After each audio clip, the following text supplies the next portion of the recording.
everybody, welcome back to this week's ChannelTech VideoCast. I am your hostess with the mostest, Charlene O'Hanlon with the Bar Guy, and I'm here as always with my co-hostess with the mostest, Diane Krakora, CEO of PartnerPath.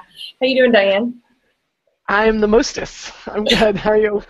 Doing great, doing great. Can you tell the summer crazies have kind of taken over here, but but we're doing our best to try and stay sane. There's too many things going on these days. It doesn't really seem like summer anymore. There's just too many things to make it kind of casual and low key. So, but I was hoping this week we can kind of circle back on a conversation we started a few weeks ago, which was about the kind of the what should we call the channel question, because disruption has really kind of changed the face of what makes a solution provider, VAR, reseller, whatever you want to call it.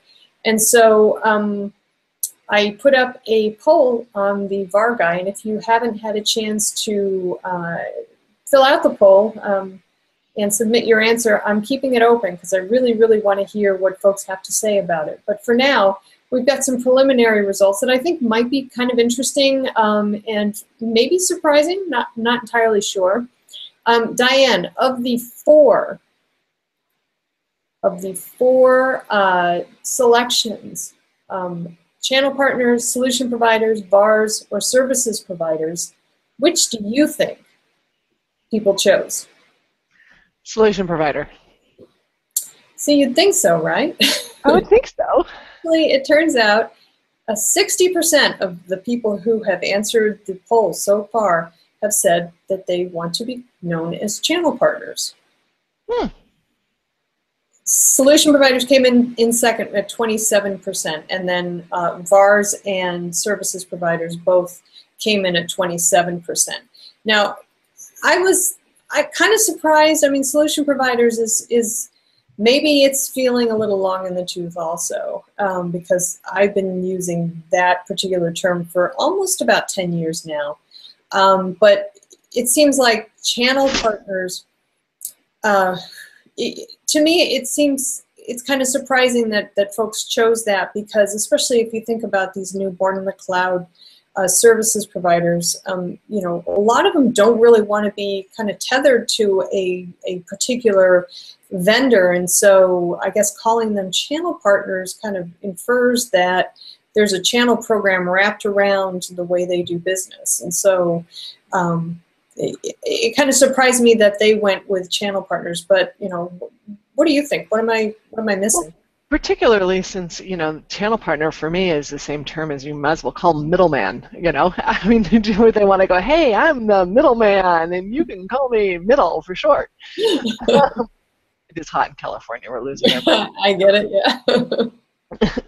But so the word channel partner, I mean, maybe for the vendor side, right, that they want, the solution provider wants to be known as a channel partner for the vendor, but I can't imagine after looking at, you know, 300 of these guys' websites over the last 2 months, they all have the word solution and provider somewhere and in some version on their websites, right? They provide a solution for secure storage and backup, or they provide an overall integrated solution. So the word provide and the word solution seems to be on all of their websites. So yeah.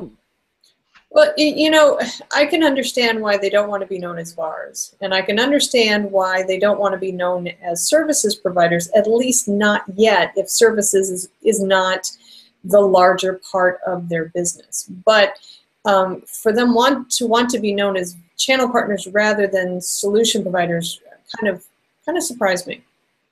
Yeah, maybe we have to come up with a new term, because I would really have thought that service provider would have been kind of the forward-looking term, considering managed services partners or managed service providers. MSP is really kind of taking hold for the transformation aspects. Mm-hmm. We don't see many of these guys, channel partners, going all the way into cloud, as we've talked about a couple of times yet, that they're not necessarily a cloud provider, but certainly they're from some of the research and the data that we just did for Cisco, they're aggressively transforming into, at least they think they are, in terms of a managed service provider. So I think maybe service provider might be the better term. Even if they're not really so deep into services that they feel comfortable advertising themselves as a services provider? Well, I think some of that must be fake until you make it, because unless they start positioning themselves as providing an excellent, or even put an adjective in there, a phenomenal service, that they may not be in existence after the next 4 or 5 years. So I would think that taking the term service, and we offer a magnificent service, might be kind of a forward-looking idea for them. So I have one person who, this person shall remain nameless, but he regularly writes for the Bar Guide. And when he turns in his copy to me, he doesn't write out service providers or solution providers. He just writes out SPs. SPs, yeah. And so it's kind of up to me to determine whether he means solution provider or service provider. So perhaps maybe we need to find, like you said, something that's maybe kind of a middle ground term that can be used to kind of distinguish these folks who are kind of on the cusp service providers. Mm-hmm. And maybe, we used to call it a VAR. We never spelled it out, value-added reseller, which, of course, you and I have talked about that we like to call value-added relationship, which is still a relevant term. But maybe we need a SPI or an SPO or some 3-letter acronym in our industry, because, that's all we can do. We can't do 2 letters. We need 3. Well, maybe we could do SSP, a solutions and services provider. SSP, a super solution provider? Well, no, because then we have to do SDSP for super duper solution provider. Well, that might be true. Maybe the person who shall remain nameless is trying to skirt the issue by just calling it an SP and let people have their own interpretation if it's service or solution. Maybe we should just call them SPs, and then let the customer decide, do they need a solution or do they need a service, and then they can define the S themselves.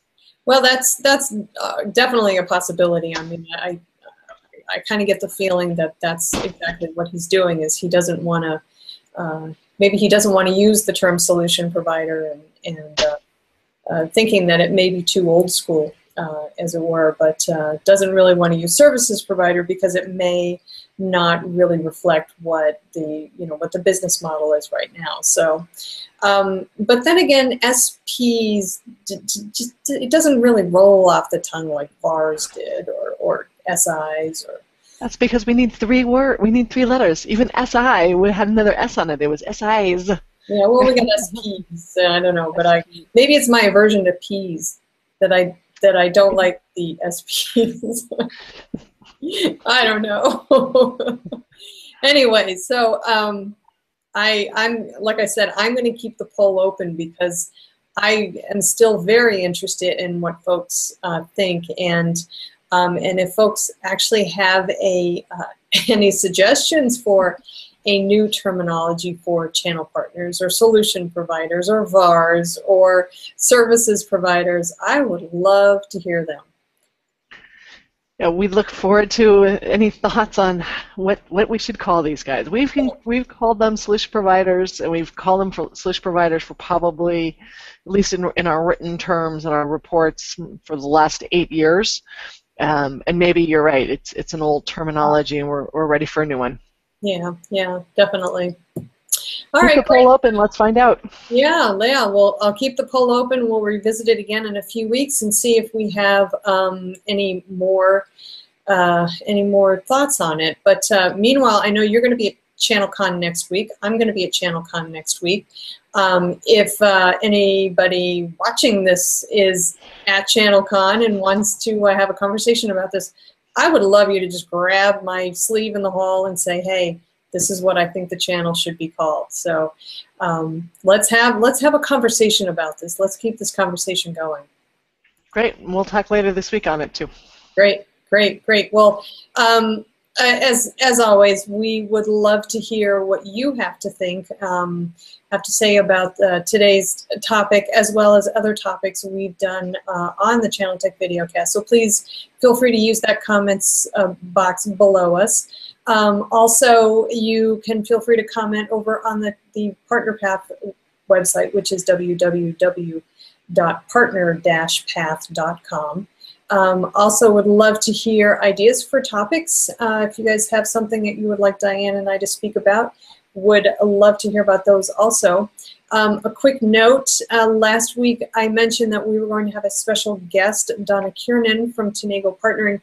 Unfortunately, that's been pushed off a few weeks because he unexpectedly had to do some traveling. So he's not going to be able to join us this week as planned, but we definitely will get him on a future video cast very, very soon. So keep your eyes peeled for that for future. And then next week, Diane, you and I are going to be doing our ChannelTech VideoCast live from ChannelCon, right? We're going to be recording it actually at the event in some dark room somewhere.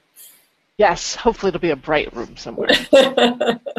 Yeah, so that'll be an interesting conversation, an interesting time, and like I said before, if anybody is going to be at ChannelCon, please, if you recognize us, please stop and say hello. We'd love to have a chat with you. But for now, I am going to thank Diane Krakora of PartnerPath, as always, for joining me on this week's ChannelTech VideoCast. Thank you, Diane, for joining me on this week's ChannelTech VideoCast.